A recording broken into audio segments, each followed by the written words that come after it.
Akashvani Adilabad 100.2 FM మనస్సు నిండా.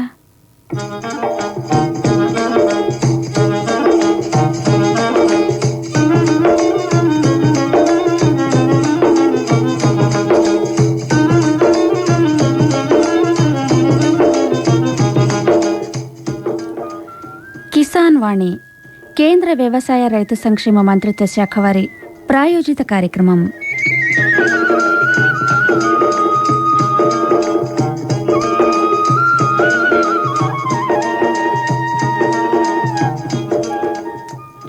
సోమవారం నుంచి శనివారం దాకా ప్రతిరోజు 7:15 నుంచి 7:45 దాకా ప్రసారమయ్యే ఈ రైతుల కార్యక్రమంలో వ్యవసాయ శాస్త్రవేత్తలతో పరిచయాలు, వారు అందించే సూచనలు, సలహాలు, వ్యవసాయ పనులు, పశుపోషణ, చీడపీడల నివారణ మొదలైన అంశాలుంటాయి.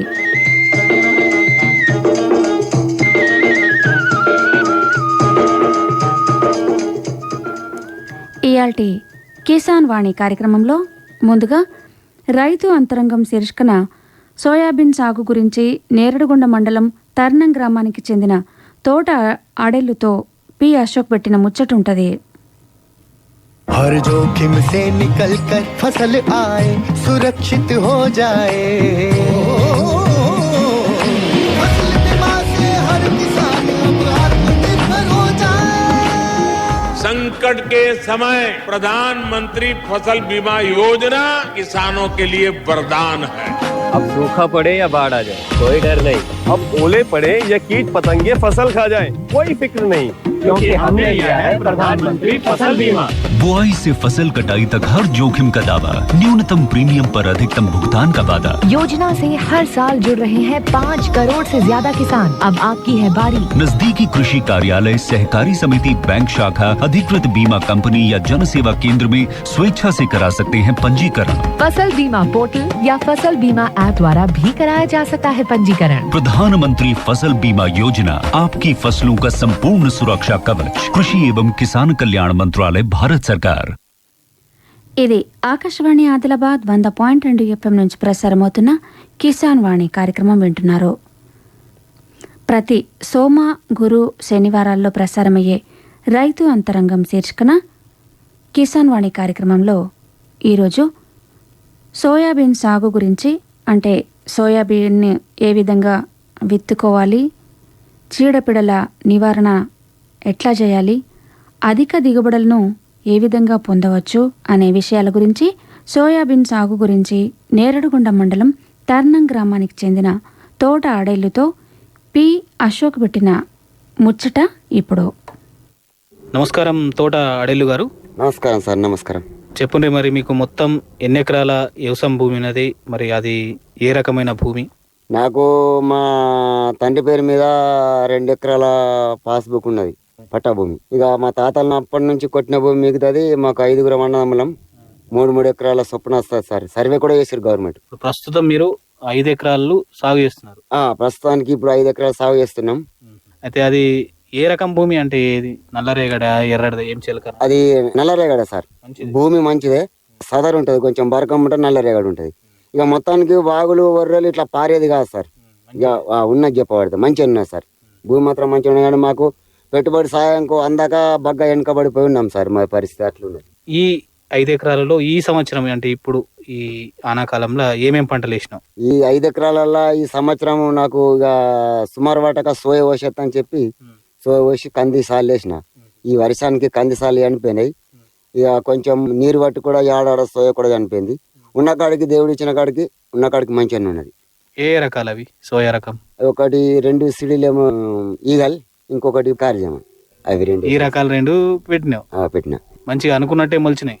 అనుకున్నట్లు మొలిచినాయి. ఇక ఎక్కడెక్కడ నీరు పడుతుందో అటు కొంచెం చచ్చిపోతుంది, కానీ మంచిగా బాగానే ఉన్నది. అయితే ఇది మీరు సరైన సమయానికి పెట్టిండ్రు, సరైన సమయానికి మంచిగా మొలకలు వచ్చినాయి? వచ్చినాయి సార్, మంచిగా మొలకలు వచ్చినాయి. ఇప్పుడు మొన్న ఈ వారం రోజులుగా వానలు పడ్డాయి కదా, అప్పుడు ఏమైనా నష్టమైంది? వారం రోజులు వానకు సార్ ఇక నష్టం అని అంటే ఇప్పుడు ఈ కుమారి, కుప్టి, తర్నం, వాగ్దారి, మాదాపూర్, వెంకటాపూర్, ఈ మోదరపొన్ని, వాగుపొన్ని భూములందరికీ కూడా పోయినాయి సార్. పంటలు ఏ మాత్రం లేవు. వీడికి 3 సార్లు రాయా. ఈ నీళ్ళతో 3వ వాటర్ ఇక అచ్చుడు. మొత్తానికి అయితే ఇక రబీ పంట అయితేనే సార్, కానీ పంటలు అయితే వెళ్ళలేదు సార్. ఇది ఆనాకాలం పంటలు పోయినట్టే? ఆనాకాలం పంటలు పోయినట్లే సార్ మొత్తం. కుట్టి కుమారి దగ్గర ప్రాజెక్ట్ అయినట్లయితే మీకు ఏమైనా లాభం ఉంటుంది? సార్ ఈ కుప్టి కుమార్ దగ్గర ప్రాజెక్ట్ అయితే ఒక సంవత్సరంలో డ్యామ్ నిండుతుంది. మళ్ళా నెక్స్ట్ సంవత్సరం మాత్రం మొత్తం మళ్ళా ఇదే గత అవుతుంది. ఇక ఈడ ప్రాజెక్ట్ అయితే ఉపయోగపడేది అయితే ఏం లేదు సార్. వెంకటాపూర్ మత్తల్లగింట అయిందనుకో, అటు మొక్రే, అటు తర్ణం, మళ్ళా ఇటు సౌరిగామ, ఇక్కడ ఇక ఇటు తర్ణం శివార భూములు ఈ గుట్టల పని ఎటు అటు మాత్రం మొత్తం శివారం అంతా మోటార్లు పెట్టుకొని బతకచ్చు సార్. మళ్ళా నెక్స్ట్ అటు కింద వాటర్ పల్లన చూడు, అది కూడా జలపాతం ఎప్పుడు పారుతుంటది. ఇప్పుడు ఎండాకాలం కూడా ప్రజలు వస్తారు. ఎండాకాలం ప్రజలు అది మస్తు టూరిజం లెక్క. ఫస్ట్ సార్ అటు అన్నారు సర్వే, మళ్ళా ఇక్కడ అంటున్నారు ఈ అసలు మెయిన్ రోడ్ ని సొనల మీదకి వెళ్ళి తీసి ఆడేస్తామని సర్వే చేసిర్రు. మళ్ళీ ఆడ కట్ట కూడా మంచిగానే అవుతుంది, నీళ్ళు కూడా అక్కడికి వెళ్ళి ఇక్కడి వరకు అంటే ఏది చేస్తామన్నా కానీ నడుస్తుంది సార్. మీ అభిప్రాయం ప్రకారం ఈ కుట్టి కుమార్ దగ్గర వేస్తే వృధానే అంటారు? వృధా సార్, నాకు తెలిసి అయితే వృధా సార్. ఎందుకంటే ఇక్కడికి వెళ్ళి ఇటు అంటే నీళ్ళు పొచ్చర వాటర్ ఫాల్ దాకా పోయి ఆగిపోతాయి, మళ్ళీ కడిమ అయితే మళ్ళీ వదిలిస్తారు కదా సార్. ఈ సోయా గురించి చెప్పుండ్రి. అయితే ఇప్పుడు ఎన్ని రోజుల పంట ఉన్నది మీ సోయా? ఇప్పుడు 2 నెలలకు వచ్చింది సార్. మరి ఇప్పటిదాకా ఈ సోయా పంట మీద ఎంత ఖర్చు చేసినావు? సోయా ఖర్చు అంటే సార్ దుక్కికి రూట్ వెటర్కు అన్నిటికనంటే 25,000 అయినాయి. సోయాలు మందుల బ్యాగులు అని అంటే ఇవి ఒక 25,000, 50,000 అయినాయి. ఇప్పుడు మళ్ళీ మీది మందు కొట్టాలా, ఊరియాలు కాల, మళ్ళీ ఒక 5,000 రూపాయల గడ్డి మందు కొట్టినా సార్. ఇప్పుడు గడ్డి కూడా తక్కువనే ఉన్నది. గడ్డి మందు కొట్టి గడ్డి కూడా తక్కువ ఉన్నా సార్. ఇప్పుడు ఎన్నిసార్లు మందు పోసినావు, ఇంకెన్నిసార్లు పోయాల్సి ఉన్నది? పొయ్యంగా ఒకసారి పోసినా, ఇప్పుడు ఒకసారి అలికేస్తున్నంటే మళ్ళీ ఒకసారి పూత మీద అలకాల, సట్ట మీద 3 సార్లు మళ్ళీ మీది మందు కొట్టాలి, సరిపోతుంది. ఇది ఎన్ని రోజులకు చేతికి వచ్చే పంట? ఇది 4 నెలలకు వస్తుంది సార్. 4 నెలలకు ఇప్పుడు 2 నెలలు అయిపోయింది తక్కువ ఎక్క, ఇంకొక 2 నెలకనంటే వచ్చేస్తుంది. మరి మీకు సోయాలో ఎంత ధర ఉంటే మీకు మంచిగా లాభం వస్తుంది? మరి ధర ఇక అప్పటికి సోయల్ని బట్టి ఉంటుంది సార్. అప్పటికింటే వర్షాలు ఉన్నాయి అనుకో, ఖరాబ్ అయింది అనుకో, దళాలు అది ఇది కట్ చేస్తారు, ఇక ఏమో ఖర్చులు ఉంటాయి సార్. ఇక మొత్తానికి మంచిగా ధర ఉన్నా లేకుండా ఒక్కటే రేటు పెడితే ఖరాబ్ అయిన వాడికి మంచి రేటు తగ్గుతుంది. ఇప్పుడు పారీలు కప్పుకుంటాడు, మాసం బీద వాళ్ళ దగ్గర పారీలు ఎక్కడి సార్. వర్షం వచ్చినట్టు నాంతది, కొంచెం ముక్క పట్టినంటే అది కట్టు ఇది కట్టు అనుకుంటా తక్కువ అవుతాడు సార్. ఇక మొత్తానికైతే మాకు పాస్బుక్ లేక ఏం లేక బరాబరి కైకిలు చేసుకున్నట్లు నడుతుంది సార్ వ్యవసాయం. ఇప్పుడు నేను 18-20 సంవత్సరాలు చేయబట్టి మా తాతలు కొట్టిన భూమి, ఇక మిగులుడు మాత్రం ఏం మిగులు పట్టలేదు సార్. బరాబరి అవుతుంది. చేసినందుకు కైకిలు పడుతున్నాయా? ఆ కైకిలు పడుతుంది సార్. చేసిన దానికి వేరే కైకిలు కోకుండా జీవితం గడుపుతుంది అంతే. మరి ఎట్లా చేసుకుంటే వ్యవసాయంలో లాభం ఉన్నది అంటావు? మరి వ్యవసాయంలో పాస్బుక్లు ఉన్న వాళ్ళకు లోన్ మీద మెయింటైన్ వేస్తున్నాయి సార్. మాకు పాస్బుక్ లేక లాభం మేము తెచ్చిన పెట్టుబడి ఆ సౌకర్యం ఇవ్వబడుతుంది. ఇవ్వకపోతే మళ్ళీ ముందరికి రానియక్కట్లేదు సార్. అందుకే ఏదైనా పెళ్లిళ్ళు కానీ ఏమన్నా కానీ చేద్దామనంటే, ఇప్పుడు పిల్లల చదువుకు ఇద్దామనంటే ఇబ్బంది అవుతుంది. ఒక ప్లాటో ఏదో లేకపోతే పాస్బుక్ తాకడ పెడితేనో ఇస్తుండ్రు డబ్బులు, అవి అట్లా ఘోరపరుస్తున్నాయి. మాకు పాస్బుక్లు వచ్చినాయి అనుకో, మాకు ఇటు కడం పన్ను కూడా భూమి లేదు, మీదనే ఉన్నది. వర్షంకు ఏమన్నా నీరు పడి చచ్చిపోతే సై, లేకపోతే లేదు, మంచిగా ఉంటుంది సార్ పంట. అబద్ధం ఎందుకు. అయితే ఈ సోయాబీన్ పంటలో తొగరి కూడా వేసిన అన్నారు కదా, ఎన్ని లైన్లకు ఒక్క తొగరి సాలు పెట్టినావు? అంటే 8 సోయాబీన్ సార్లు, 1 తొగరి సాలు. అంటే నీళ్ళు లేవు కదా సార్, బోర్ లేదేం లేదు. అంటే వాటర్ లేక రబ్బీ పంట వేయలేం కాబట్టి తొగరి వస్తుందని చెప్పేసిన. కానీ ఈ సంవత్సరము వర్షాలు దమ్ము లేకుండా వరకి తొగరి మొత్తానికి చచ్చిపోయింది. సోయాబీన్ మంచిగా తొగరి మొత్తం పోయింది. మీరు ఒక 18-20 సంవత్సరాలుగా చేస్తున్నారు కదా, అసలు వ్యవసాయం ఎట్లా చేస్తే లాభం వస్తుంది అంటారు? వ్యవసాయం కరెక్ట్ పెట్టుబడి ఉంటే 1,00,000-2 లక్షల పంట తీసి చూపెడతా సార్ నేనే. అందరి విషయం పక్కకు పెట్టి మన చేతిలో డబ్బులు ఉన్నాయి అనుకో, నెట్టు ఆటోమేటిక్గా మనకు పని చేయగలిగి మన మనసు కూడా దృఢత్వం అవుతుంది, మనకు అన్ని తీల ఆలోచన కూడా ఉండదు. మనకి ఇప్పుడు కావాలనుకుంటే కూడా ఇమ్మీడియట్లా అర్ధ గంటలో కూడా మందు తీసుకొచ్చి కొట్టచ్చు సార్. ఇక సౌకర్య దగ్గరకు పోయి మస్క పెట్టాలంటే 1 రోజు టైం పోతుంది. ఆ 1 రోజులో మన దగ్గర డబ్బులు ఉన్నాయి అనుకో, మనం పొద్దున లేచిపోయి షాపు తిరగకడం, షాప్ ముంగట ఉండి తెచ్చుకొని ఆల్రెడీ డబ్బా బిబ్బాన్ని రెడీ పెట్టుకొని పని చేసుకున్నారు సార్. అట్లా మనకు మస్తు లాభం ఉంటుంది. ఇట్లా పెట్టుబడి నగదు ఉంటేనే మీరు మంచి లాభం తీయచ్చు అంటారు. ఇక ఏం పని ఉంటుంది ఈ సోయాబీన్ పంట కంటే? కూలీలు ఎప్పుడెప్పుడు అవసరం పడతారు? కూలీ ఇప్పుడు గడ్డి మందులు కొట్టినాం కదా సార్, కలుపుకు అంటే ఇప్పుడు గడ్డి మందు కూడా ఒక్కొక్కటి సావంది అలం ఉంటుంది. ఆ అలం పెట్టి ఒక 3-4 వేలల్లో ఎదిరేయచ్చు, పెద్ద ఇది కాదు. కానీ మళ్ళీ పీకదలికి కావాలి కదా, పీకాల, కోసేయాల, కుప్పేయాల, పట్టేటప్పుడు మిషన్లు వచ్చినాయి అనుకో, ఆడి మిషన్ కూడా మనకు కరెక్ట్ ఇప్పుడు కట్ చేసే మిషన్ వచ్చింది, ఇప్పుడు పెద్ద హార్వెస్టర్. దాన్ని కట్ చేసినంటే వాడికి డబ్బులు చేయాలని ఇవ్వబడుతుంది. కాబట్టి మన దగ్గర డబ్బులు ఉండే కాబట్టి మనం ఇక ఏమన్నా పైసలు సాలరీ వేసి అత కుప్పేసుకొని చేయబట్టి అట్లా కూడా కొంచెం వెనుకబడి నష్టం అవుతుంది. మీరు గత ఎన్ని సంవత్సరాలు సోయాబీన్ సాగు చేస్తున్నారు? ఇప్పుడు 20 ఏళ్ళ నుంచి సంవత్సరం వేస్తా, ఏ సంవత్సరం కానీ మంచిగా ఇంత దిగుబడి వస్తే ఒక బ్యాగ్ 10 కుంటలు వెళ్తాయి. ఒక బ్యాగ్ 10 కుంటలు వెళ్తాయి? 10 వెళ్తాయి సార్. దానికి సరైన పెట్టుబడి మనకు అందితే చాలా మంచిది అడేలు గారు. మీరు ఈ సోయాబీన్ పంటలో, ఈ తొగరి పంటలో మంచి లాభాలు సాధించాలని కోరుకుంటూ మీరు పండిస్తున్నటువంటి సోయాబీన్ పంట అనుభవాలు గట్టని మీరు ఎదుర్కొంటున్నటువంటి సమస్యలు కూడా మాతో పంచుకున్నందుకు ధన్యవాదాలు. ధన్యవాదాలు సార్. రైతు అంతరంగం ఈ శీర్షికన సోయాబీన్ సాగు గురించి నేరడగొండ మండలం తర్నం గ్రామానికి చెందిన తోట అడేళ్లుతో పి అశోక్ పెట్టిన ముచ్చట అదే. अरे अरे अरे अरे क्या कर रहा है? इधर इधर इधर हम बोल रहे हैं तेरे बीजू का. उतला बोल रहा है? पक्षियों से तो हम खेत को बचा लेते हैं, पर इन घातक रसायनों से कैसे बचाएं? मतलब? देख बेटा, तू जो ये अंधाधुंध रसायन मिलाता है ना, मिट्टी की सेहत बिगड़ने लगी है. और जब माटी ही कमजोर पड़ जाएगी तो उपज कैसे सेहतमंद होगी? अरे पहले ऐसा नहीं था. पूछना अपने बड़े बुजुर्गों से, कैसे फसल लहलहाती थी, शुद्धता झलकती थी. हाँ, माटी भी तंदुरुस्त और लोग भी. अरे अब पहली वाली बात कहाँ? पर अब तो सभी डाले हैं. सब नहीं, आज भी लाखों जागरूक किसान परंपरागत विधि से फसल उगा रहे हैं. खर्चा कम और उपज की कीमत भी बेहतर पा रहे हैं. सच है? रे बेटे, एक्सपीरियंस से बता रहे हैं. धूप में बाल सफेद नहीं किए हैं. हाँ. ठीक है भाई, मैं भी आज से जैविक खेती शुरू करूंगा. माटी से प्रेम की परंपरा है परंपरागत खेती। कोरोना वायरस के खतरे से बचते हुए फसल की कटाई, बिक्री, खरीद, नई फसल की जुताई और बुआई सुरक्षित हो सकती है अगर हम लगातार हाथों को साबुन और साफ पानी से नियमित अंतराल पर धोते रहें। नाक, मुंह को मास्क, गमछे या कपड़े से ढक कर रखें। आंख, कान, नाक, मुंह न छुएं। आपस में 2 गज की दूरी बनाए रखें। मास्क और 2 गज की दूरी के मंत्र को अभी हमें छोड़ना नहीं है. फसलों की बुवाई एवं कटाई करते समय आपस में कम से कम 2 गज की दूरी बनाए रखें। फसल की कटाई करने के बाद छोटे छोटे ढेरों में इकट्ठा करें। कृषि के औजारों की समय समय पर सफाई करें। एक दूसरे के साथ औजारों की अदला बदली न करें। श्रमिकों के शौचालयों और हाथ धोने की जगह की ठीक से सफाई जरूरी है। बुआई, कटाई एवं मड़ाई के दौरान इस बात का ध्यान रखें कि इन स्थानों के आसपास कोई थूके नहीं। कंबाइन, हार्वेस्टर, थ्रेशर, जुताई और बुआई की मशीनों को इस्तेमाल से पहले साफ करें। मशीनों के इस्तेमाल से पहले और इस्तेमाल के बाद हाथ साबुन से साफ करें।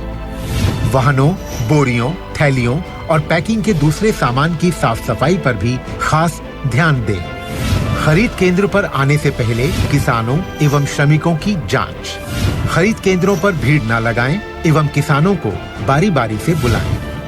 गोदामों पर खरीदी हुई फसल को लेने में शीघ्रता करें ताकि किसानों एवं श्रमिकों को रुकना ना पड़े। कोरोना के खतरे से बचाव और अधिक जानकारी के लिए आरोग्य सेतु ऐप डाउनलोड करें।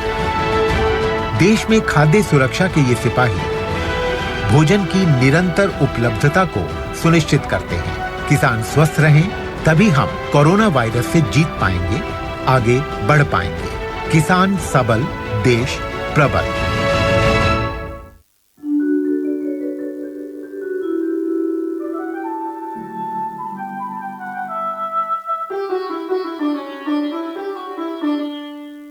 పచ్చని ఆకుల నడుమ పంట కంకి వయ్యో మా కడుపుల మెతుకు వయ్యా. పచ్చని ఆకుల నడుమ పంట కంకి వయ్యో మా కడుపుల మెతుకు వయ్యా. నీ పేగు ఎండుతుంటే మా పేగు నింపాలని కొండల్లో బండోలే ఎండిన డొక్కలతోనే. నీ పేగు ఎండుతుంటే మా పేగు నింపాలని కొండల్లో బండోలే ఎండిన డొక్కలతోనే. ఉరదల్లో నీరు తాగి ఆకలి తీర్చుకుంటూ ఏటికి ఏతం వేసి తొలకరి చల్లే తోటకు వెడితే ఉడమి పులకారించిందా మాయన్న. పచ్చని మొక్కై మొలసిందా రైతన్న. ఉడమి పులకారించిందా మాయన్న. పచ్చని మొక్కై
మనసు మురిసినాది ఉడమికి పురుడు పోసి నీ అన్న దమ్ముల విలిసి పండిన పంట చూసి నీ మనసు మురిసినాది ఉడమికి పురుడు పోసి నీ అన్న దమ్ముల విలిచి శ్రమకు చేయూతానిచ్చిన నేరా తల్లికి నమస్కరించి ఫలము కళ్ళమ్ములో వేసి రాళ్ళల్లో రత్నం తీసి ఈ మానవ లోకానికి అన్నం పెట్టే అన్నవు నీవు మొక్కిన మొక్క వైతివా మాయన్న మా కడుపు పంట వైతివా రైతన్న మొక్కిన మొక్క వైతివా మాయన్న మా కడుపు పంట వైతివా రైతన్న పచ్చని ఆకుల నడుమ పంట కంకివయ్యో మా కడుపుల మెతుకువయ్యా పచ్చని ఆకుల నడుమ పంట కంకివయ్యో మా కడుపుల మెతుకువయ్యా మా కడుపుల మెతుకువయ్యా మా కడుపుల మెతుకువయ్యా మా కడుపుల మెతుకువయ్యా.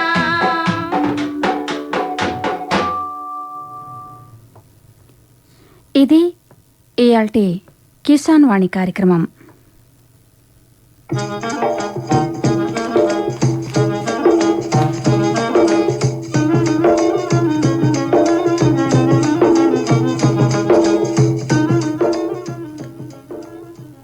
రేపు రాత్రి 7:15కు కేంద్ర వ్యవసాయ రైతు సంక్షేమ మంత్రిత్వ శాఖ వారి ప్రాయోజిత కార్యక్రమం కిసాన్ వాణిలో ప్రత్యక్ష ఫోన్ ఇన్ ఉంటుంది. రేపటి అంశం వానాకాలంలో సాగు చేసే వివిధ పంటలలో కీటకాల యాజమాన్యం గురించి. శ్రోతలు టెలిఫోన్ ద్వారా అడిగిన ప్రశ్నలకు ఆదిలాబాద్ వ్యవసాయ పరిశోధనా స్థానం శాస్త్రవేత్త డాక్టర్ కె రాజశేఖర్ సమాధానాలిస్తారు.